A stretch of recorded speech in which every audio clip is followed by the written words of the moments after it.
Welcome to, it is noon according to my clock. So we're going to go ahead and begin broker chat. This is an open platform for all agents from the heart of Atlanta to join and talk about issues you may be having out on those streets with your contracts, with buyers, with sellers, with just the consumer in general. My name is Deborah Blue, just like the color, for those of you that have not met me before. And I am the managing broker in the Midtown office. I also run a team, and I have been licensed for 25 years. Tom Polkerson is your qualifying broker. We all have a qualifying broker where we hang our license, and he is the qualifying broker for all of Heart of Atlanta. So anytime you co-op with any of the market centers that are in Heart of Atlanta, you are a designated agent. I don't know if you knew that, but you are. So if you have any questions about that, this is the forum to ask about that. So we don't always have a structured, for those of you that are here for the first time, and if you are, welcome, we don't always have a structured discussion because this is your platform. However, sometimes you guys are a little shy, and so we will always come with a subject matter. And so this week's subject matter is the good, the bad, and the ugly of offering over ask, because that seems to be our environment right now, and probably will be for a good little while here, because we are in what's called a seller's market. How many of you are feeling the shift? Use your, oh, there's Tom. Hey, Tom. I didn't know you were going to be here. How many of you are feeling the shift in the air, in the beautiful spring, cool, crisp, pollen-filled air? Sorry about that. Let me turn my phone off. Got to do that. Yes, no, maybe. Hey, Mika. Mika's shaking her head. Yes, she's feeling that shift. And what that shift looks like is a little bit longer days on the market. Some sellers coming to their senses about pricing instead of just making it up and saying they'll pay it, they'll pay over it.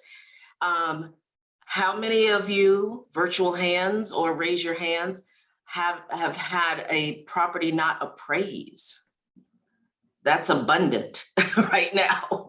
Okay, so if you're new in the business, these are the signs that you need to pay attention to, that if it's happening a lot. I'll tell you another one that I always gauge when the market is shifting. How many of you receive emails from your colleagues from different companies or within our company saying, back on the market, price reduced, new price? When you start to see those type of things, I won't say that's 100%, but it's an indication that something is going on in the air, and you need to be prepared and have the proper tools and explanations with your seller. Hey, Lisa, I saw your hand up. Welcome. All right, so the strategy of, talk to me about the strategy of offering over ask. Just don't be shy. Tell me why you're doing it. Who wants to be the guinea pig and tell me why you're doing it? Do we have anyone that's written over ask on the call? Mika, go ahead and unmic and tell us. We can't hear you.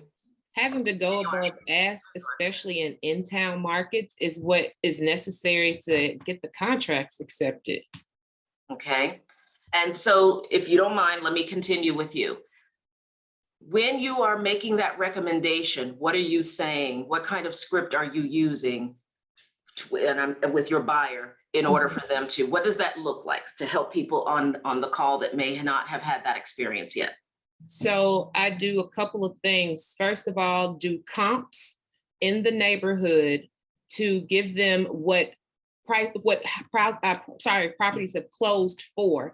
And in that, we're looking at what it took for that buyer to win. So we're looking at how much above list someone went, how and what type of loan it is also. And then when it comes to pricing, we're sometimes not doing an appraisal gap, we're just covering it. So I give the buyers an idea of what it could possibly appraise at based on the comp that's closest to the home that they're about to put an offer on.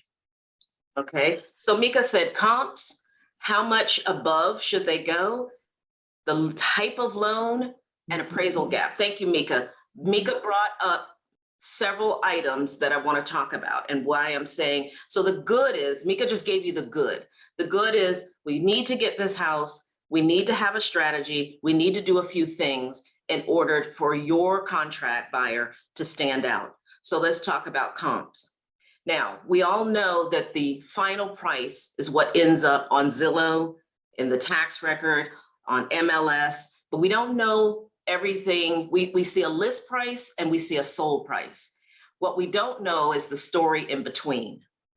And I've had a ton of broker calls in the last couple of weeks about, well, the seller saw that this sold for 50,000 over ask.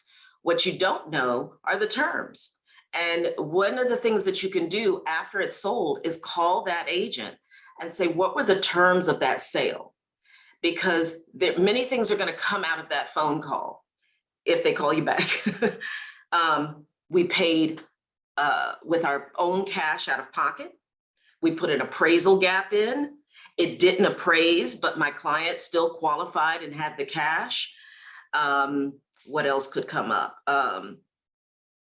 We were a cash buyer, or we were a conventional loan, so on and so forth.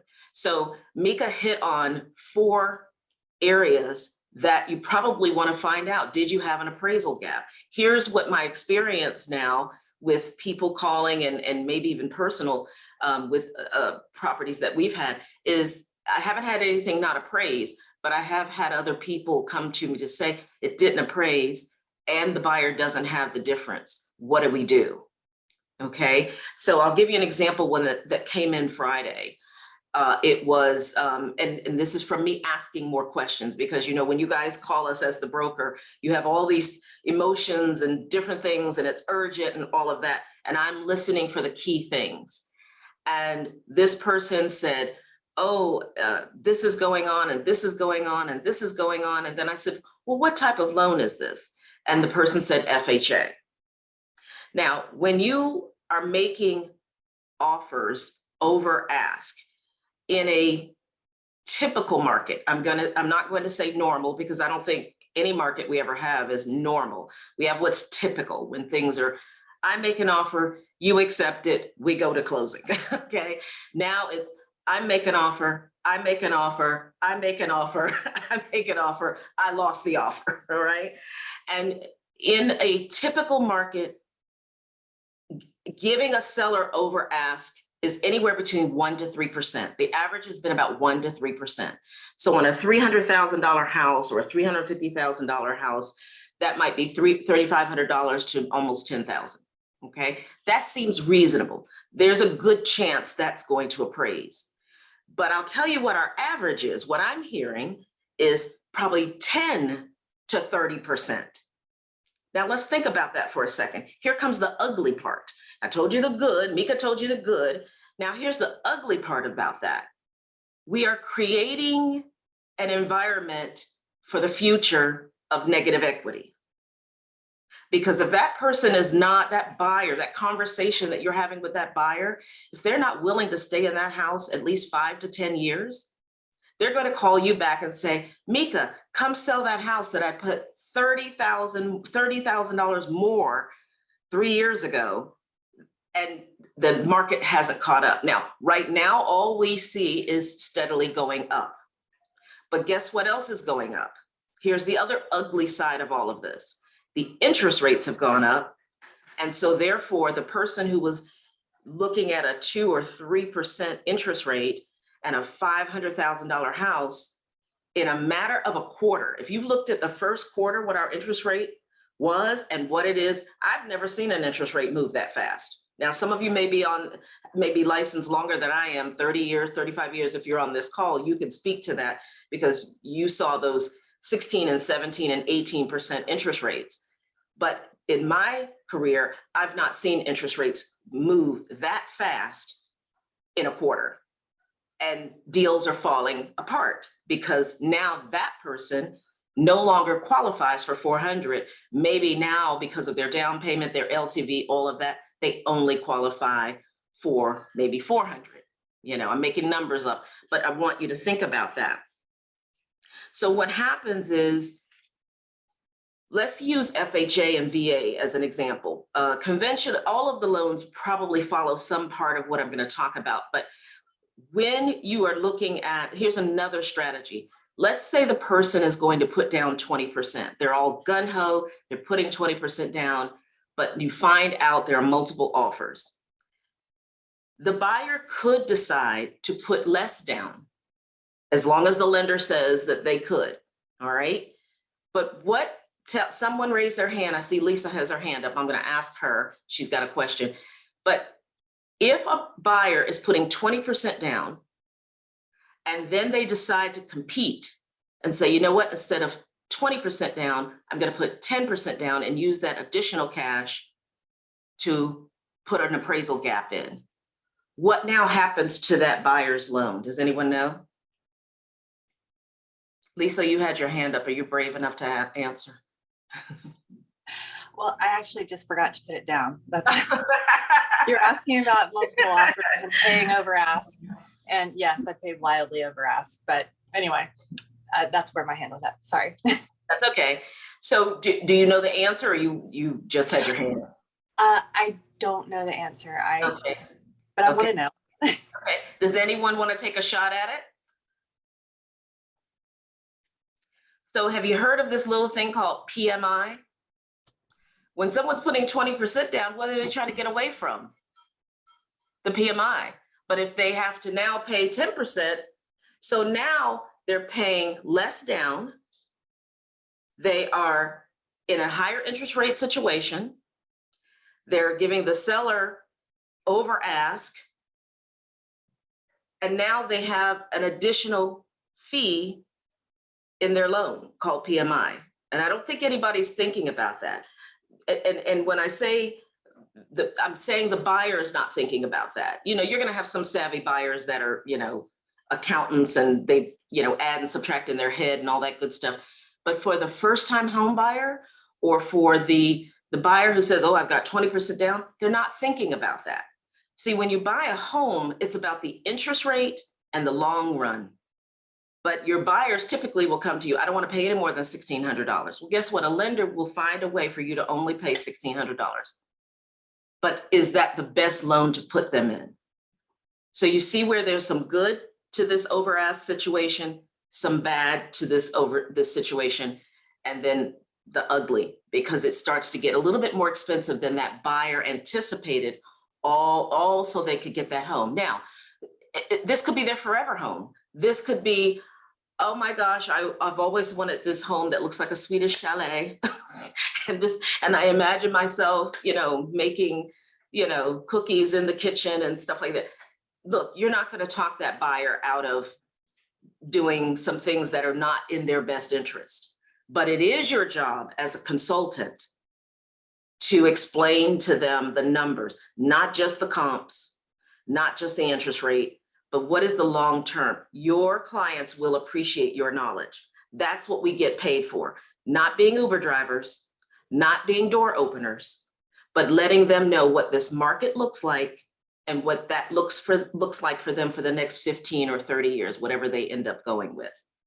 Okay? Questions about what I just said, or comments? Yes, no, maybe? Shock? Okay. I see some questions here. Mika says, I have a property under contract to close on 5/4 that didn't appraise and they are prepared to pay. So you wanna comment on that, Mika? Yes, ma'am, I do. It was really based on how we started the conversation when we started the process of looking for a home.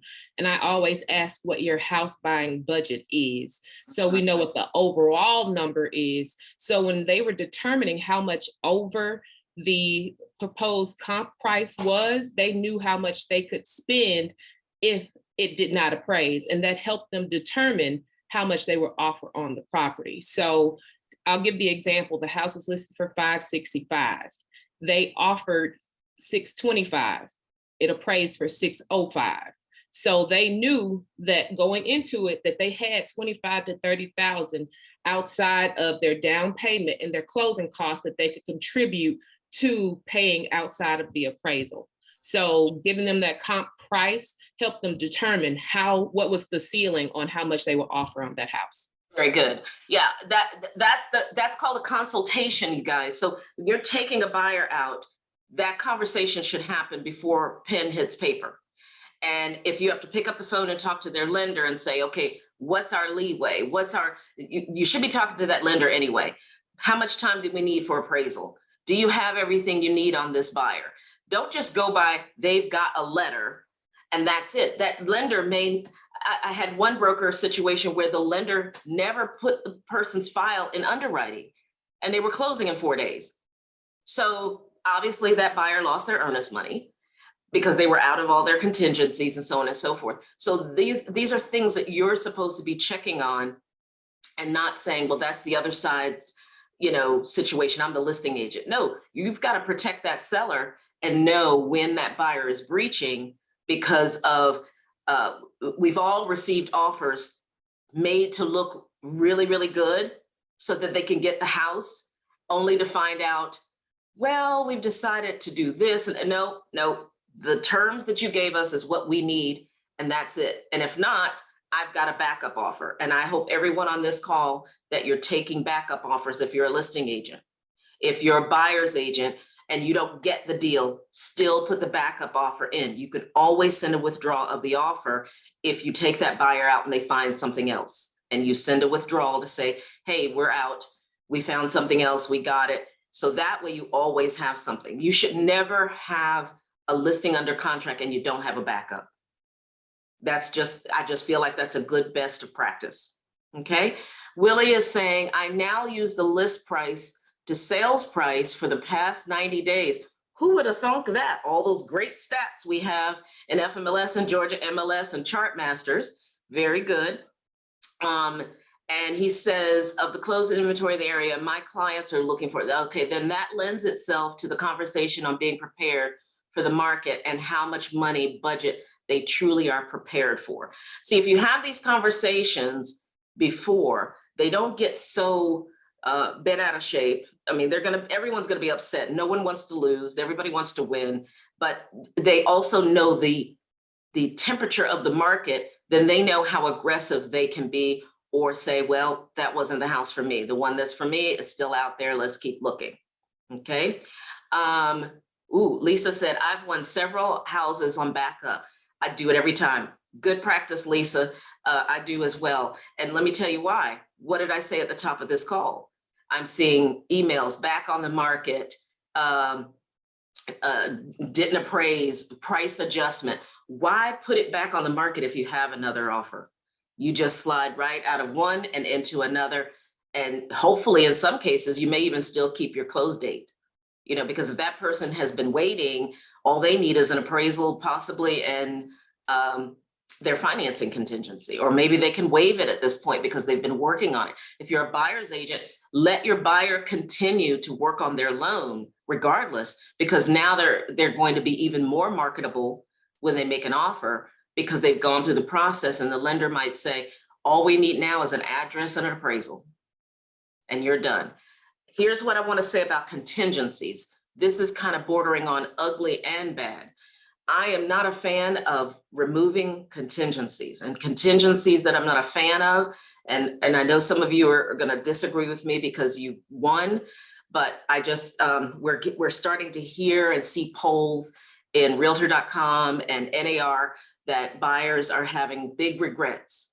And a lot of them waived their financing, their appraisal, things that we may have recommended. Now, they're in the driver's seat, but we may have recommended strategies that they said, that sounds good. And of course, instead of the buyer holding up the mirror and fogging it, it's going to be, well, you told me I should do that. I think if we use some of the strategies we've talked about already, as far as showing them the market comps, showing them what sold in the last 90 days, so on and so forth, then they get to make that decision and own it. Okay, so just know that when it comes to things of that nature, you want to make sure that they are clear, even if you have to draw stick figures on a piece of paper, that they are clear on all of their opportunities. I'm not a fan of taking away contingencies, but if it's 100% that lender feels good about it, that's who should be telling you to remove a contingency, not really the buyer, in my opinion, because the lender may fall through and then they lose their earnest money. Okay, questions or Deborah, can comments? I make a comment about that? Jump right on in.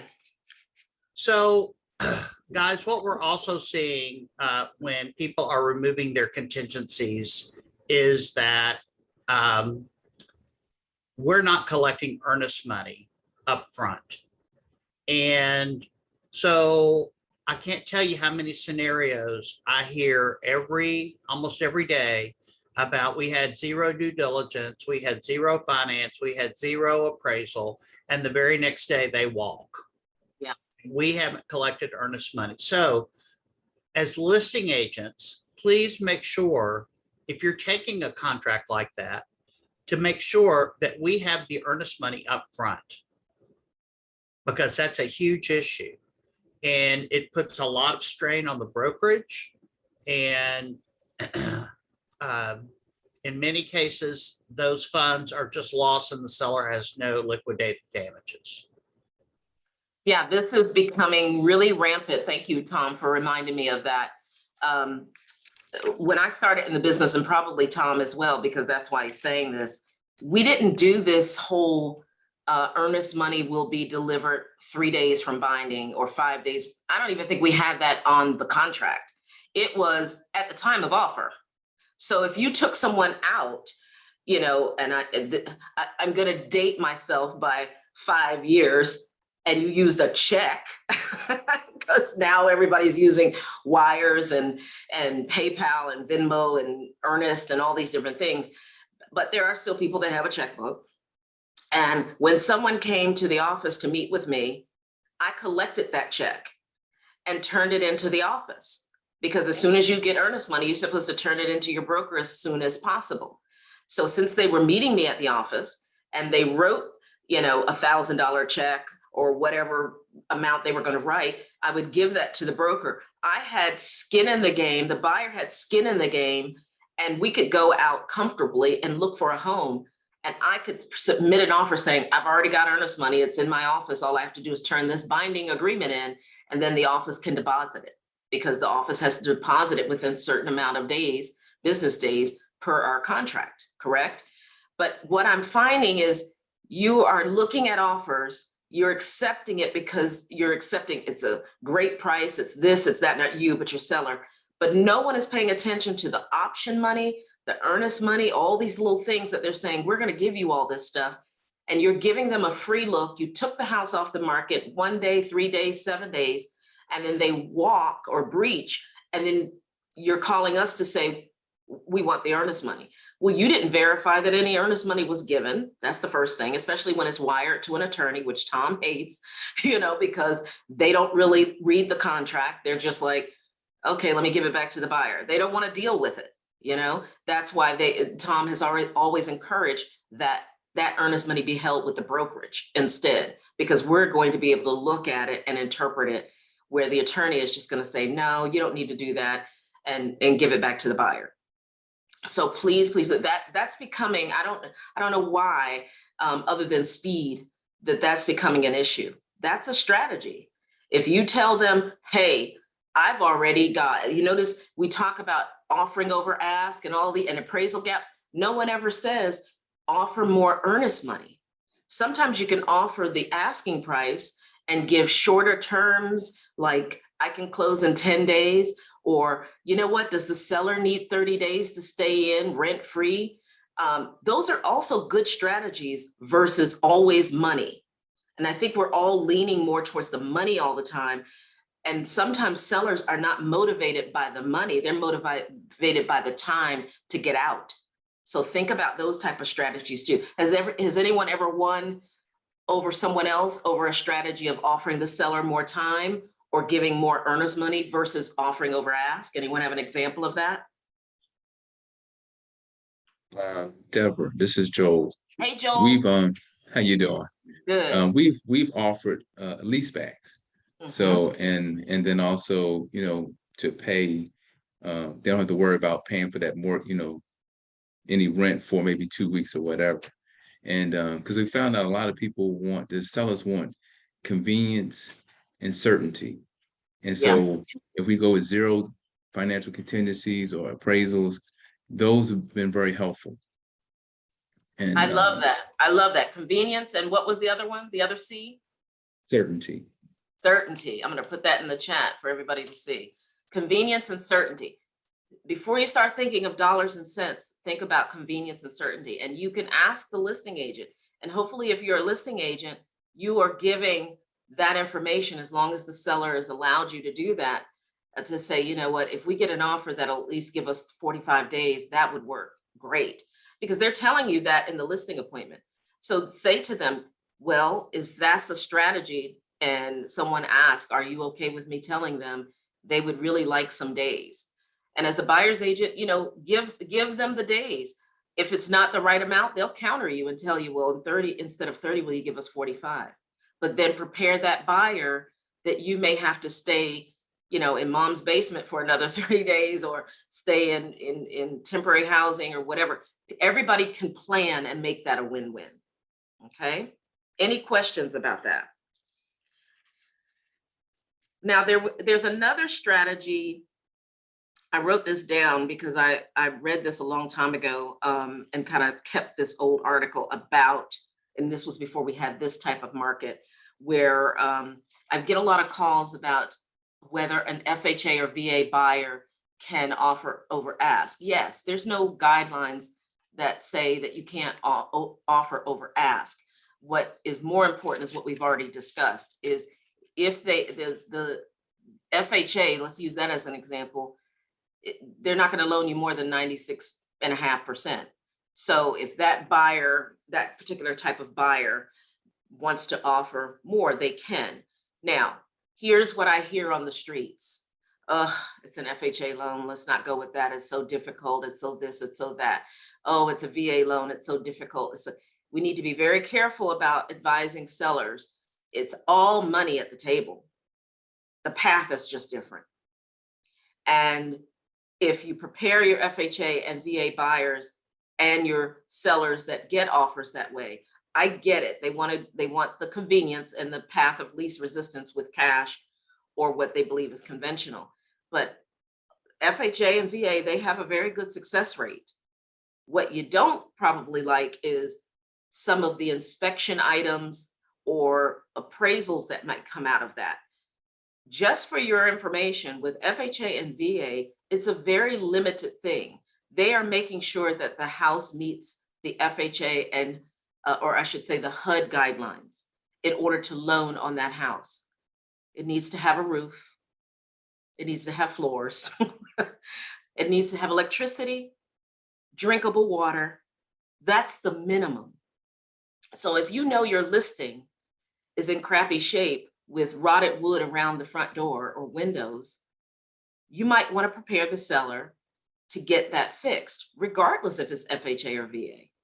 Because the appraiser, we can only use approved HUD appraisers for those two type of loans. And they are going to notice that if it's too far gone, because that's something that they're supposed to do when they do an inspection. So, or an appraisal. So for those of you that didn't know that, I think you're making more out of the inspection process than you should, because I just gave you the 4 things that are the minimum requirements for a house. Okay, so when you're going in to review those homes, drinkable water, electricity, serviceable roof, and what was the 4th thing I said? I forgot. Floors.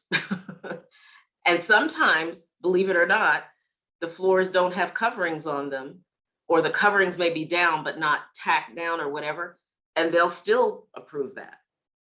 That's an extreme case. but I have seen that. That's happened to me because I deal with a lot of investors and things like that. So I've dealt with that. All right, any questions? So it looks like Miss Kamisha, am I saying that correctly? You want to unmute and make your comment? Yes, I was saying that. I've put in maybe like 20 to 25 offers over the last 2 months, Oh my. and only because it seems as though the feedback that I'm getting from the listing agents is because it's a FHA loan. They're not really looking at those right now, or VA. And it's a lot of listings that my clients are interested in, but they're only accepting cash and conventional. But Well, they've offered. Have you ever asked the agents why they're not looking at that? Because let me tell you something. This is April, which is Fair Housing Month. And people need to be very careful about, now a seller can refuse any offer, but it better be based on the terms, not the type of loan or any kind of discrimination, which a loan is not something that someone could say, I've been discriminated on because of a loan. But as professionals, we need to be very careful, and everyone is not educated on FHA and VA properly. They go by what they hear other agents say. Oh, don't do that because this happened to me. That's an FHA loan. Or don't do that. This happened to me. It didn't appraise, or that appraiser was terrible. It was a VA loan. And you see how the rumor mill causes everyone to teach their seller, don't take this type of loan. Yes, and I believe that's what's happening. We've even offered more than 10% of the sales price as earnest money. We've even went as far as allowing the seller to stay 30 to 45 days after closing. It's just because it's FHA, and they're afraid that the appraiser won't come back for the amount that they want. So I have two things to say about that. Does anybody have I have an answer for her. Does anybody think they have an answer to help her get that? Mika's had her hand up. Go ahead, Mika. Something I've done to get FHA clients approved is to talk with the lender and see if there's any way to free up any of their funds by possibly rolling closing costs into the loan or something like that. See if there are any options for them to have some money to be able to give some sort of appraisal gap. Because these days, if you're offering above list, the sellers want to know that they're going to have some type of extra monies that are going to get them closer to what they're expecting as this offer price. So that's one thing I've done. Yes, it gives them a slightly higher interest rate sometimes, but it does allow them to be able to be competitive because that appraisal gap is there. And I always tell the buyers that this is speculatory money. So if it's not necessary, then they have money to put towards other things that they may need for moving. But having some sort of appraisal gap there is going to make you more competitive. Yeah. And also, one other thing to add to that, Kamisha, have the lender call the listing agent. You guys aren't utilizing your team members. For those of you that are solo agents going, oh, I'm not a team. Yeah, you are. You have an inspector, you have a lender, you have a broker, you have all these people as part of your team. So I know Shelter and Supreme, they have if you have them in your office or whoever you have, they have no problem. I've won deals with, and I don't do a lot of loans, but when I have, and I've used Raina in our office, she picked up the phone and called that listing agent, and we won over other people because that's backing you. That's your backup to say, well, it's not coming from Deborah now, it's coming from the person holding the money bag. And so if you're not utilizing that, or your lender's not willing to do that, you need a new lender. And so they can pick up the phone and say, hey, we're good as long as that appraisal comes in. And I know, Kamisha, you said that's been one of the things that they've said to you, but then you can talk to the lender to say, okay, what if that doesn't happen? Then what Mika just said could be an alternative to how we can guarantee that, or whatever word you want. I don't like to use guarantee, but to just kind of give them some peace of mind that we've got a plan B if that should happen. And that's really what this is all about, guys. It's fear and the unknown. Okay. Joel said convenience and certainty. Well, the opposite of that, in my opinion, is fear and the unknown. And when you don't explain things to people, they have fear. And so they go with what they know. And what they know might not be the best deal for them, you know? So think about that. Go ahead, Mika. To add to that, the lender that you use is important, because when I speak to some lenders and I ask them, how have your appraisals been coming in? Have you seen FHA loans come in lower than other loans? Or have you seen FHA come in close to what the value is? That helps, give them some comfort in knowing that if we do this amount above, then you can feel comfortable that this company is having good appraisal results. So Shelter and Supreme will talk to how their appraisals have been coming in. They don't guarantee it, but they can help when they're talking to the listing agent about how they've seen their appraisals come in. All right. Also, every time I have a listing and the appraiser's coming, I always have an appraisal package ready for them, because I work with investors, and so that house may have been flipped. And so I want that appraiser to know, we pulled a permit, we did this, we did that. That all has value. If it's a property that your investor rented or your homeowner rented, believe it or not, the amount of money they made while renting that property is value. And so I'll have a page dedicated to this home leased or Airbnb'd for $35,000 a year. The following things were upgraded. The roof was redone in 2020. When you give those things, because the appraisers are busy, and when you go in there, you have tools that are free through your dues, your National Association of Realtor dues. Have you ever tried using the RPR reports? They go into detail on different things. And also there's a new one. I meant to write that down to tell you guys. It's really good, and remind me on the next call. I'll look that up and put it in my notes, but I include those type of things. How many of you have ever looked at the absorption reports on FMLS to show months of inventory, days on market? All of that's important to the appraiser. They are going to do their own work, but when you give them the extra information, and you might need that extra oomph to get that appraisal, that helps. Sometimes appraisers miss basements, bonus rooms, a finished attic. They're running through going, it's a 4-bedroom, 3-bath. They said 1, 2, 3, 4, 1, 2, 3. Yeah, it has a basement. I'm out of here. It appraises or it doesn't appraise. And there may be brand new windows on that house that cost, $50,000 to the homeowner. They don't know that unless you tell them. So you've got to do a better job of putting that information out there. Going back to FHA and VA and having the lender call to say, look, homes, it's not just FHA and VA. There are some homes in conventional that are not appraising. It's not about the appraiser, it's about the price point. And the reason I'm noticing the market is shifting, the bank is trying to slow it down. Okay, they're going, okay, at some point, yes, it's demand, it's low inventory. All of those things are true, but it's also a risk. I'll tell you what's up, because I do specialize in this as well. Bankruptcies are up. And you know why bankruptcies are up? Because when a person that's a strategy when someone is going into foreclosure. They will file bankruptcy to slow everything down. And bankruptcies in all of the counties, the metro counties, are up. That's a sign, you guys, that we're going to have a market in the future of not a lot of foreclosures. It won't be a repeat of 2008, but they're coming.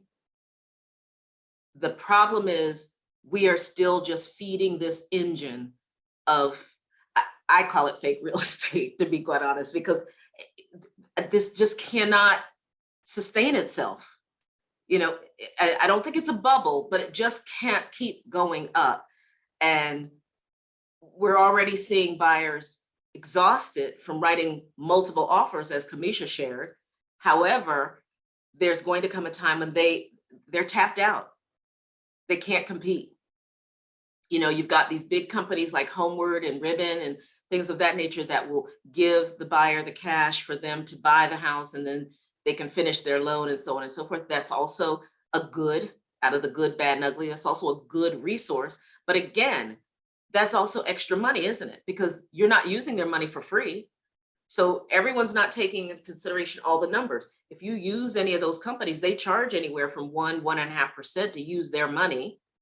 Then you're still doing your down payment. Maybe you put an appraisal gap in. You see how all the money starts adding up and eating up that equity until it becomes negative equity.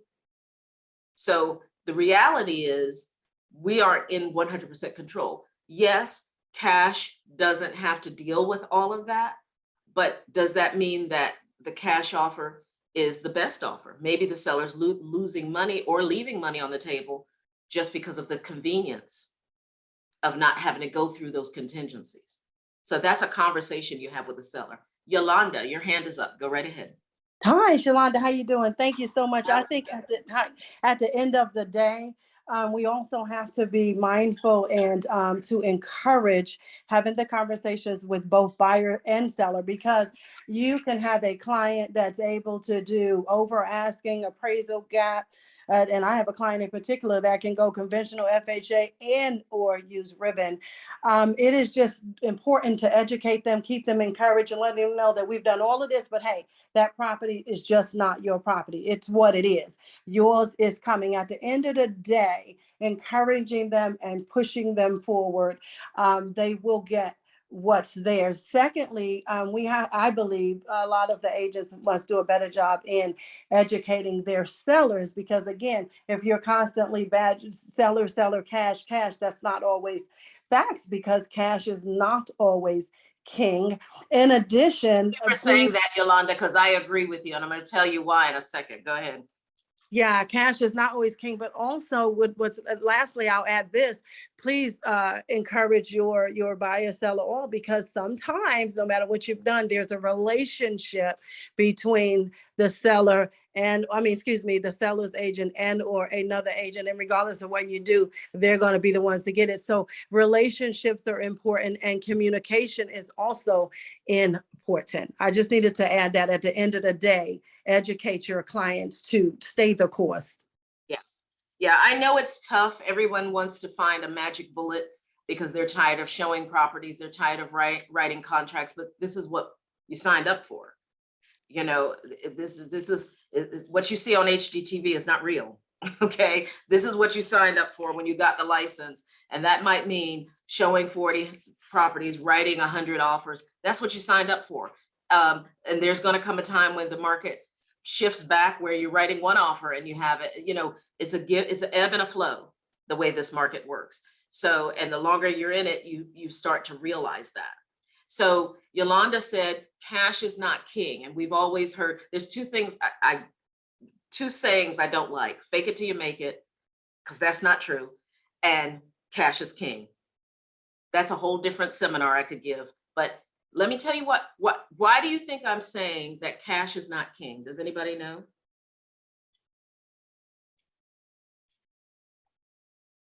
Because you're all going, last time I checked, cash was king. Stephanie, you want to speak on it? Yeah, because for the sellers, whether they accept the FHA conventional or a VA, they're still gonna get a cash check at the end. And usually the cash buyers use that cash as leverage to negotiate the price. That's exactly right. That's exactly right.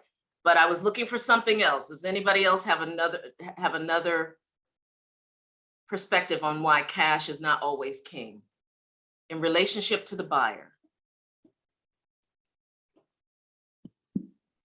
Sean? Yes, thank you. I think for some buyers, that might not be their motivator. Cash might not be their motivator. Maybe it's time, as you mentioned earlier, that would be more important to them than cash. So I think it goes back to what the buyer is motivated by, and taking that into consideration every time. So everything that everyone says are good comments, but that's not the one I'm looking for. The one I'm looking for is when a person uses their cash, unless they're multimillionaires, is their cash not tied up in that house? What if they have an emergency? What if something happens and they say, oh, I need to sell this house, I need that cash out, and the market changes, or they've paid too much and now they have to bring money to the table. Remember those scenarios when people have to bring money to the table? My husband used to be a loan officer, and when we would work with people that were paying cash, he would consult them on, do you really want to pay cash, or should we use other people's money, OTP, other people's money, OPM. And basically, when you have the consultation with someone who says cash, and I'm not talking investors, I'm talking more the typical end buyer, you want to talk to them about, does it make sense for you to pay cash? They can always pay cash, and then you can consult with the lender to say, you know what, we can do a cash out where you get that cash back out and we set it up as a regular loan. And now you have your cash working over here with something else, or it's back in the bank or whatever, because sometimes people save because they want to pay cash because they think, you know, that's what our family we've done in the past and things of that nature. Then you become more like a wealth building consultant to let them know that cash is not always king if all your cash is tied up in the house. Okay. And then if the market changes and you can't get it out, what would that look like for you in 2 years, 3 years, 4 years, especially if our market goes in a different direction? So those are conversations you want to have. All right. Paul, do you want to unmute and speak?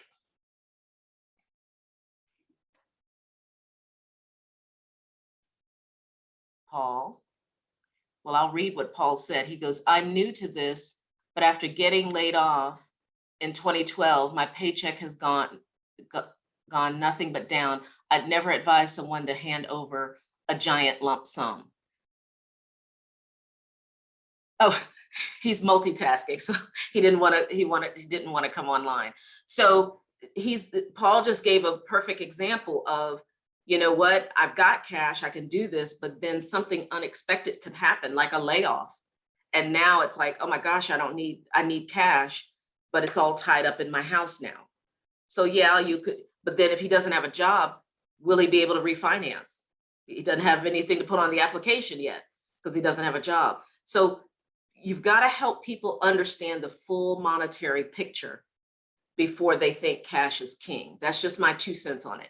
I will say, yes, we all know that cash deals are beating out loans, but is it the best move for the buyer? And I'm speaking on the buyer side now. For the seller, of course, it's a great move, but is it always the best move for the buyer? They pay cash, they lose their job, they foreclose, they've lost all their cash. Okay, so just help them understand all of that before they make their decision. But whatever decision that buyer or seller makes, that's the decision that they're making. It doesn't mean you didn't advise them or consult them. I don't like to say advise because that can come back and bite you, but consult them on options. That's what I like to say. I'm going to consult you on options, and then you get to choose and tell me which direction you would like to go. All right. Any other comments? All right, we've got about 10 more minutes before this segment is done. Does anybody have something else they would like to talk about or add to our subject today? Anything burning in your mind that you wanted to talk about today? If not, I've got broker stuff I can bring up. No? Yolanda, is your hand still up and you forgot to take it down, or did you have a question? My hand is still up and I forgot to take it down. I will be taking it down. Thank you. Okay, thank you. So for those of you that do leases, I had an interesting situation last week where the agent was selling their home and they had a tenant in place. And so the question was, can I put the tenant out? And of course, I have to ask the question, what does the contract say? Because that was the question when they called. I'm like, what does your contract say? Well, I don't want to put them out. I feel bad, but I'm under contract and so on and so forth. And the loan, the contract that the agent accepted was an FHA loan.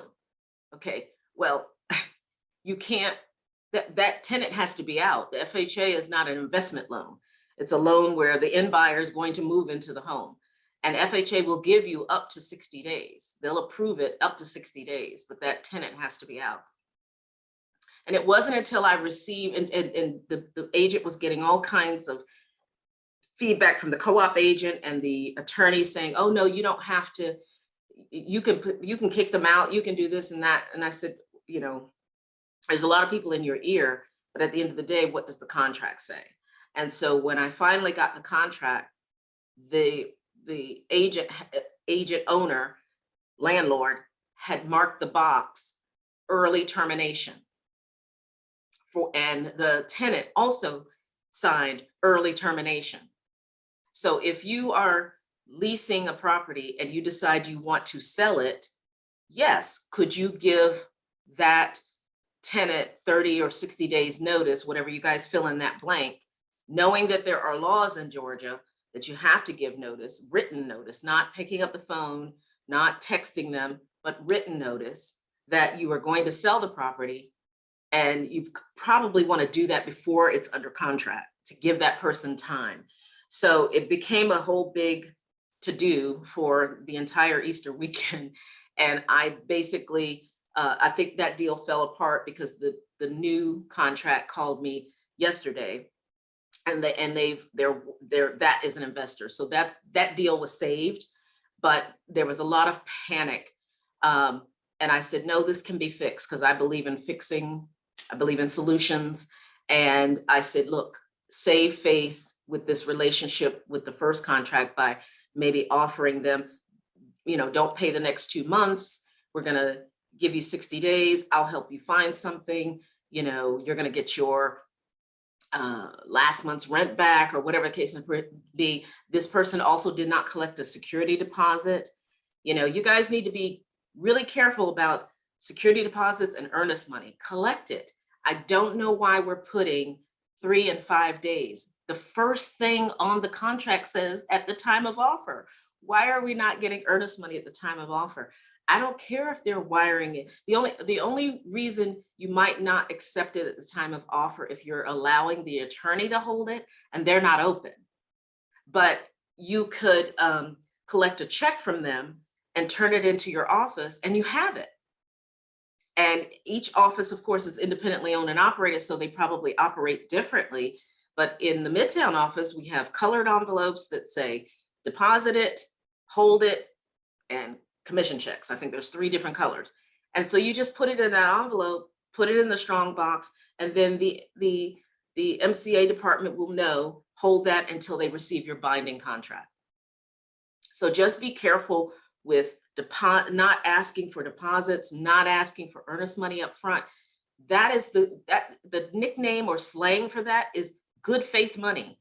I'm giving you good faith money to take your property off the market while we work out the terms. If you're not collecting anything, you're definitely giving them a free look and a free walk away without passing go and not leaving any money. And then your seller's going to look at you like, I know I'm supposed to get something, they breached. How come I'm not getting money? And then that puts stress and strain on you. Okay. Any other comments? There's a lot of you on this call today. Everybody's deal is going. Let's see, Amy, did we answer your question? You said, does the listing agent or the buyer's agent bring the appraisal packet? I was just wondering if it's ever appropriate for the buyer's agent to bring information or share information with the. Sure, and thank you, Amy, for saying that. What happens when a house doesn't appraise? Sometimes the buyer's agent just says, well, it didn't appraise, and they just wait for something to happen. I've had really good co-ops in my career where both of us put our heads together and we look for comps and we work together. So yes, Amy, you could put a package together. 9 times out of 10, you're going to know when the appraiser's coming sometimes before the listing agent, because they'll call you and say, hey, we're going out on Tuesday. Or they may call the listing agent to find out how to get the CVS code or whatever the case may be. Usually when I get that call, I give the co-op agent a courtesy to say, hey, I heard that the appraisal is going to be on Tuesday. And to give that person an update, because we don't know when we're going to get that call. One of us is going to get it. So there's nothing wrong with that. But I do it on every single listing. I haven't done it on the buyer side, but that's a great idea. And either I'll leave it in the house with the appraiser's name on it, or I will meet them there and hand it to them. And you're allowed to do that. So if anybody tells you you can't do that, that's not true. Okay, thank you for that. Let's see, did I miss anyone else in the comments? Brenda Foster, do you have a comment? Yes. Can you hear me? Yes. Okay, thank you. I just wanted to share this scenario with everyone that happened to me last year. I had a relocation request from say a non-KW company way out in Arizona. The recent widow, had $400,000 that she was willing to put into a home here in Georgia. She wanted to be in Gwinnett, and the property that we found available, which they were going fast, they're still going fast, already had 20 offers. But the strategy was we'll be willing to pay $2,000 over the highest offer. Now, this is partly a request. Here's the request. I need our loan officer, our loan company affiliated with KW. I'm new to KW. I need them to be able to pre-qualify a buyer and at the same time be knowledgeable with Ribbon and somebody typed in the other name of the company that we promote. Yeah, to be able to show a buyer what could happen in this era of multiple offers and cash offers, and how they can still be of benefit if they decide to go the route of the Ribbon or the other one. So that's my one request. We had somebody taught a great class, Joel did, I think, but I need to go back again. I'm kind of a slow learner. And lots of things going on, like everybody else, lots of things going on. So that's on the one hand, but the way this all panned out was the listing agent who owned the property, this is a licensed real estate agent, did not put in her listing the homeowners association criteria. So me trying to get all my ducks in a row and this whole document together, purchase and sale document, to include the HOA information, it took me about a week for her to find out all of the information. I mean, to actually find out. The property had been leased, and now she's getting 20 cash offers and all kinds of offers. I'm not going to say all cash. She didn't divulge all of that. But the buyer that got the contract, and I didn't follow it to closing, she might have lost it, I don't know, was the one that came in with something that beat out even will go $2,000 above your highest. And of course, the buyer was frustrated, outdone, mad at me, da-da-da. I willingly gave back this relocation request. Find yourself another agent. I'm so sorry, I couldn't help you. Because I needed to know how this cash offer from Ribbon, I'm pretty sure it was Ribbon, beat out her offer.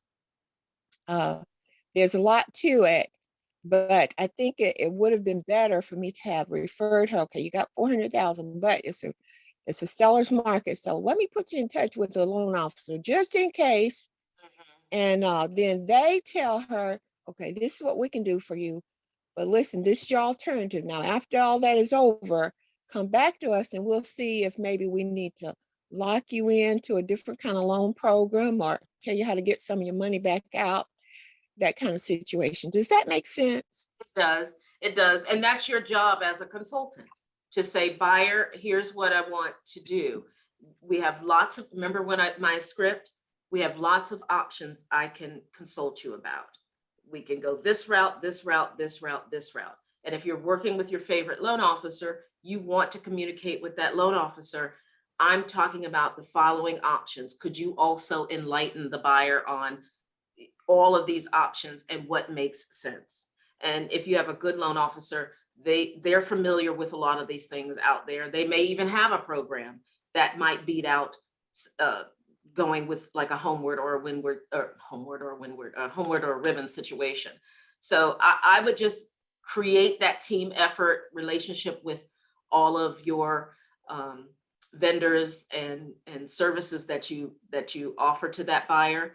And that probably would have saved you a little bit of time. Not to mention, you were talking relocation, there was probably another 35 or 40% on top of all that work. So anyway. Absolutely, Sherry. But if anybody knows loan officers that are willing to go that extra mile, because well, check with your loan officers in your, what market center are you in? I was just going to in say that South because I know Fulton. Chandra. Yeah. I'm sorry, this is Joel. I Chandra, yield. she's Go ahead. with Contour, and she's in our market center, and she Yeah. is familiar with she's well diverse Familiar with all those services. So yeah, Yeah, and sit down with Ms. them Foster, I and- can send you her information. Yeah, sit down with them and just talk to them about that. And I'm sure they will accommodate you if you give them a heads up, then they know what they're dealing with. I wouldn't just expect them. That's not something that's going to come natural to them to start talking about. So if you know your buyer is interested in that, just let that loan officer know, and they should be able to talk to them about it. And if they can't, they'll let you know. All right, well, we are at the top of our hour. Thank you, Brenda. We are top of the hour. I appreciate everyone showing up and participating. This was a good I hope this was a helpful conversation. It's what we're all dealing with right now. So hopefully you were able to gather some new tools, some new tips. And next time it'll be Tom. And I'm not sure what our topic will be, but when that calendar comes out for May, tell your friends, and hopefully we'll have all of our market centers represented on the call. And you guys have a great day and enjoy this beautiful weather. Go sell some real estate.